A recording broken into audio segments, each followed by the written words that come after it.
மே 7, 1957. ஜோனாக்கு 11 வயசு, ஜாக்லினுக்கு 6 வயசு. அவங்க 2 பேரும் தன்னோட பக்கத்து வீட்டு பையனான ஆண்டனி கூட தனியா சர்ச்சுக்கு போயிட்டு இருந்திருக்காங்க. அப்போ அந்த டைம்ல டிவோர்ஸ்னால தன்னோட குழந்தைங்களோட கஸ்டடி தனக்கு கிடைக்காத ஒரு விரக்தியில தற்கொலைக்கு முயற்சி பண்ணிட்டு ஒரு பொண்ணு ரொம்ப வேகமா காரை ஓட்டிட்டு வராங்க. அப்போ ரோட்ல இந்த குழந்தைகளை பார்த்த அந்த பொண்ணு தான் குழந்தை தனக்கு கிடைக்கல அப்படிங்கிற ஒரு கோவத்துல கொடூரமா இந்த குழந்தைங்க மேல கார் ஏற்றி கொலை பண்ணிடுறாங்க. இந்த ஒரு விஷயம் ஜானையும் ஃப்ளாரன்ஸையும் ரொம்பவே காயப்படுத்தி அவங்கள சுத்தமா முடக்கிடுது. அந்த சம்பவத்துல இருந்து அவங்களால சுத்தமா வெளியே வரவே முடியல.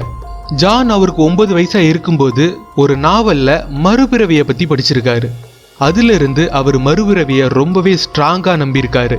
தன்னோட 2 குழந்தைங்களையும் இழந்த சோகத்துல இருந்த அவருக்கு டெய்லி கனவுல அவங்களோட 2 குழந்தைங்களும் வந்து, அப்பா நாங்க சீக்கிரமா உங்ககிட்ட வந்துருவோம், நீங்க எதுக்கும் கவலைப்படாதீங்க, நாங்க உங்க கூடயே தான் இருப்போம்னு கனவுல சொல்லிட்டு போயிருக்காங்க.